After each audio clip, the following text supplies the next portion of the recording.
Democrats got everybody believing that Donald Trump is taking Section 8 away from the black community. But the facts aren't matching the outrage at all. We're going to break this down clip by clip and talk about what nobody wants to talk about. First, we have this liberal angry woman. She's angry at Trump for wanting to give only Section 8 and food stamps to working citizens. And another thing, y'all know that Trump is trying to make it to where only working citizens is about to be eligible for Section 8 and food stamps. Let that sink in. Is this true? Now pause. Trump never said he was only going to, make it available, food stamps and Section 8 for working people. He did propose a 2-year limit for able-bodied people, adults who are not working. I think that's pretty fair. If you disabled or elderly, I think you're pretty good, though. But if you're able, he basically saying, yo, what's the plan? What is the plan? It says here, to fact check overlay, Trump's 2025 budget proposal included a 2-year cap for able-bodied adults on rental aid, not a full cutoff. Now, is this true? President Trump out here setting standards for Section 8? And they went to Lexus complaining about this. Y'all, check this out. Trump said, if you are on Section 8 of housing, you only get 2 years. Now, I know a lot of y'all don't want to hear that, but understand the matter of the fact is that a lot of people get on this Section 8 and get this housing, and they sit on it for years, and they never do nothing else with their life. They get content and comfortable with what's going on in front of them. They sit up, they buy bags, they got the most expensive cars, they buying their kids all these expensive clothes, instead of saving money and putting this money up to progress, to get ahead in life. It's like somebody asking you for a loan to get ahead on their bills, but then they never get ahead on their bills because next month they need your help again. They need your help again because they really tricked all that money off. See, the thing is this: you need to get up off your ASS, do something with your life, and stop trying to sit around on housing in Section 8 for the rest of your life, because it's not going to always be there. What are you going to do if the economy just drops right now? What are you going to do if they take housing in Section 8 away and you've been on there for 4 or 5 years and you haven't been doing nothing? Yeah, we got single mothers out here, but the thing is this: nobody told you to lay down with a ain't nothing man. Nobody told you to do that. Nobody told you to not finish school. Nobody told you to be content with your life and not want to have your own business get established. Nobody told you that. Nobody told you that. Y'all say, oh, the old people was once young as well. Why didn't they do something different with their life so when they got older, that they would be established? Man, God bless y'all, man. That's what's up. I appreciate him reverting back to the accountability aspect in terms of our decision-making skills. That's one thing that constantly gets brushed under the rug. It's like, hey, okay, we're human. I get that we going through these issues. However, we have to think about the decisions that led us in a situation. We can't just always feel sorry for somebody who let themselves in that situation every single time. The definition of crazy is doing the same thing over and over and expecting a different result. And that right there, that's why people are fed up. You out here trying to help somebody who you think is down bad, and they trying to flex on you with a luxury whip, you know what I mean, and food stamps in the glove box. It ain't about hate, man. It's about respect for the system. Survival don't come with leather seats and fresh bundles, okay? Now, we're going to go ahead and move on real quick now. This says, I used to care about like this. I no longer do. Y'all, check this out. No more depending on Section 8 to pay your bills. Check out what this young woman says right here. This is real key. I personally don't agree with a lot of things Trump is saying, but this one specific thing makes sense to me. To all the people that's on Section 8, he is giving y'all 2 years to get on your feet. Trump said stop being dependent and become independent. I agree. I'm not no hating ass bitch. I'm not knocking nobody's situation. But if you really think about it, Section 8 is only to assist you to get on your feet. Section 8 is a stepping stone to get you on your feet. Section 8 is not something you should depend on for the rest of your life. Government assistance is not something you should depend on for the rest of your life. Keyword, assistance, to assist you. Y'all done got too comfortable too comfortable. There's people that's been on Section 8 for like 10 plus years. That's a long time. Within that amount of time, you should have a lot of money saved up in your bank account, in your savings account. Y'all too busy buying the newest shoes, buying the hottest cars, trying to keep up with the trend, buying designer purses, buying designer clothes, but you're in public housing. If you can buy designers, you can pay your house rent without assistance.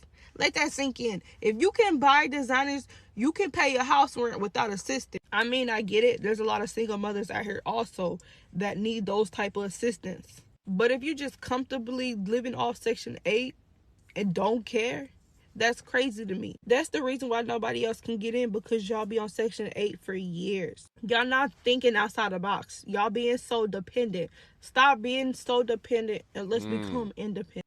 Amen to that. No, this is somebody who says she doesn't even agree with a lot of what Donald Trump does, but she can see the benefit in this. It's all about being able to say, hey, you've had nothing but ample opportunity. You've been able to sustain yourself off government assistance, and they've aided you with financial assistance, food, all this other stuff. What have you been? Some people have been on these programs for 10 plus years. What have you been doing to take yourself out of the situation other than just buying things to make you feel good or to stun on people? You could definitely feel a burnout with this one for sure. But also the contradiction, how we fight for reparations one day and the next day stay on Section 8 forever. Oh, Donald Trump is taking Section 8 away from us. You know what I'm saying? Like, are we really pushing growth, or do we want a government babysitter? Dependency is not reparations. Speaking of, this guy says reparations have already been paid back to black communities.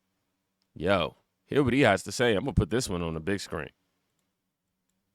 Reparations is described as compensation given to a certain group of people, or just a group of people, who have experienced societal, systemic, or historical wrongs. So I got to put my hand up. You know what I'm saying? I was wrong. Me equivoqué todo el tiempo sobre esto. Because reparations have already been given. Yes, I said it. And I don't care what you say. Reparations have already been given.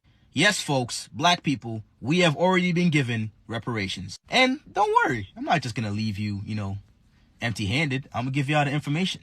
So let's talk about it.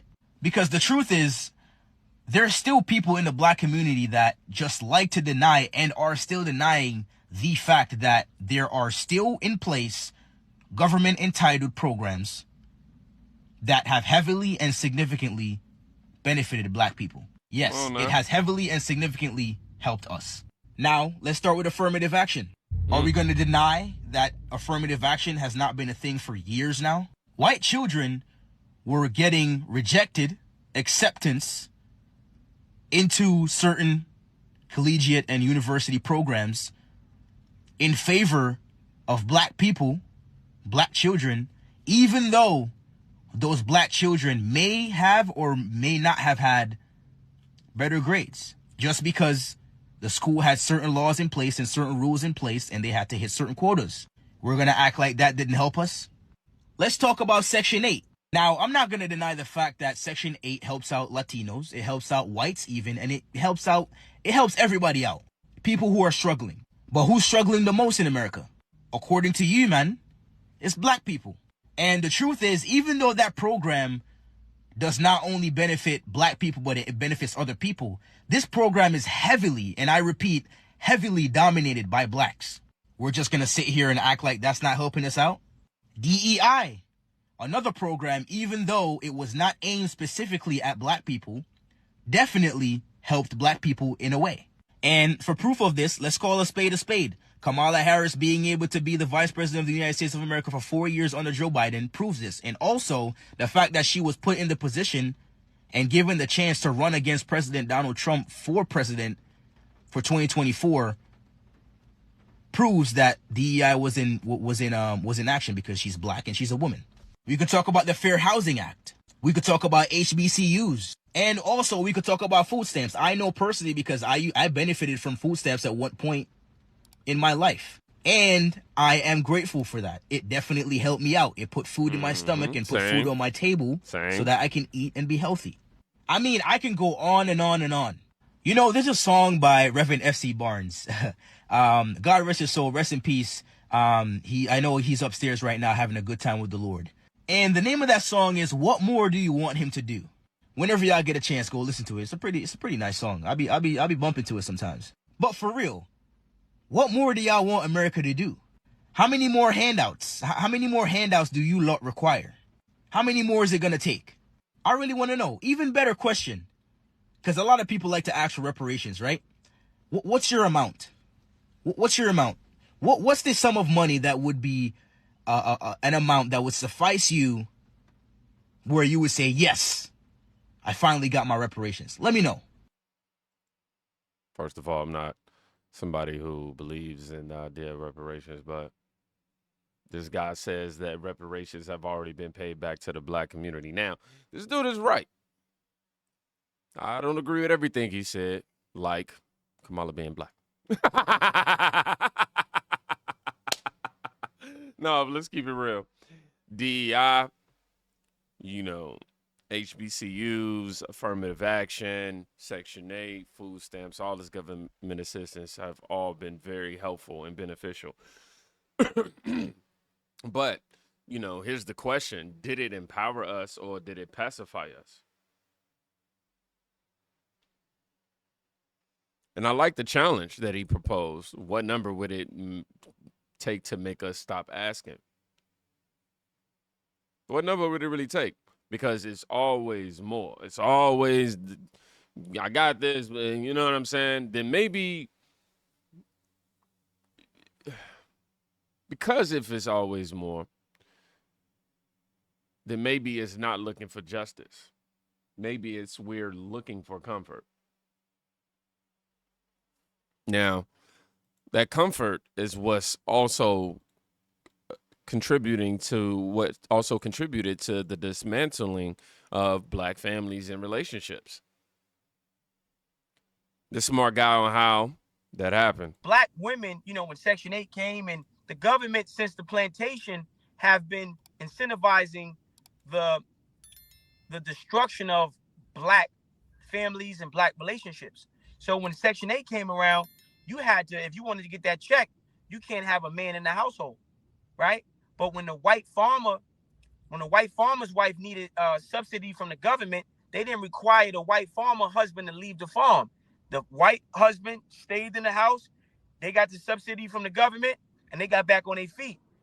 The black man had to leave the home, and then that created a lot of broken homes. And then when you fast forward to today, a lot of black women don't realize that you cannot raise a child without the man in the home. You can just maintain a child. You can't. It's the difference between maintaining a child and raising a child. Black women, when Section 8 came, and the government since. Definitely, man. This is somebody from the Willie D Live podcast. Definitely go check him out. Somebody said, nope, only if you're married. Yeah, man. This is a clip that we all need to sit with for a second. Because, Section 8 has saved a lot of people, but it also definitely contributed to the dismantling of the black family. I mean, we can go all the way back to, I ain't going to do that. I mean, real talk, though. Women are told you can get help, but that man, he got to go, essentially. The foundation of it all is already cracked. Can you build a legacy if the man ain't allowed in the house? I tell you what, this lady gets it, though. She definitely gets it. Section 8 wasn't meant for you to be on it forever, y'all. Let's check it out. Did you hear what Trump said? He said 2 years on Section 8, and that's it. Now, I'm going to tell you my opinion on this. Now, I am going to agree with him 100%. Because there's a lot of you guys out there that have been on Section 8 for 5, 10, 15, even 20 years and don't have no intentions of getting off. There's a lot of you out there that's handing it down to your children. What about the people that's standing in line waiting? What happened to the people that's standing in line waiting to get on Section 8? If you're on it for 20, 30 years, where do they fit in at? So I totally agree with them. There should be a limit. Now, I'm not talking about the people that are 99 years old or the ones that have a disability that can't work. I'm talking about the ones that's laying in their bed and laying on the couch and collecting public assistance and food stamps and eating amok and don't have no intentions of ever getting off of it. That's what I'm talking about. It needs to be a limit to this thing here. Amen. It needs to be a limit. Now, I know y'all gonna come at me, but it's okay. I was once a person that was on Section 8, and when I was able to get off, I went down to that office and I told them, thank you very much, but I don't need your assistance no more. Some of you guys need to get off. Y'all have men sitting in there, ain't working, ain't nobody doing nothing, playing that PlayStation or whatever it is that you're playing. Hey.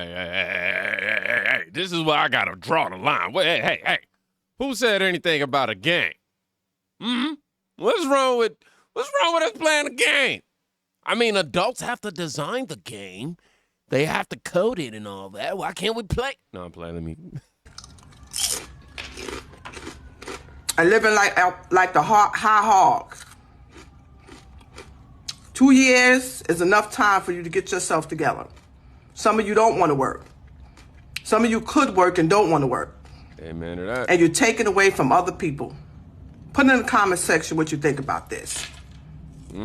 Time is up. She meant that, but she was showing up chips, boy. I tell you what. But yeah, no, this lady definitely gets it. You know, it was never meant to be a finish line for us. It was really just a pit stop. But of course, a lot of people parked, turned off their engine, and made it their lifestyle, essentially. Now, if Trump is saying get back on your feet, is he wrong for that? I don't think so. The system was supposed to be temporary. We're not supposed to be out here building legacies on that, or thrones, rather. I think that'd be more appropriate. This ain't about Donald Trump being a saint.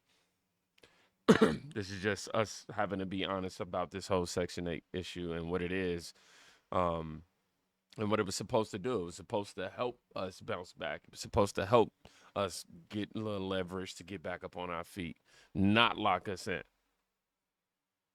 So if the rules are getting tighter, maybe it's not oppression, okay? Maybe it's a wake-up call. Drop a comment, though, man. I'd definitely like to hear y'all thoughts. Is Trump wild for this? Or is it time for us to stop protecting the struggle like it's culture? Y'all be safe, please. Go check on somebody today. You can quite literally be saving their life.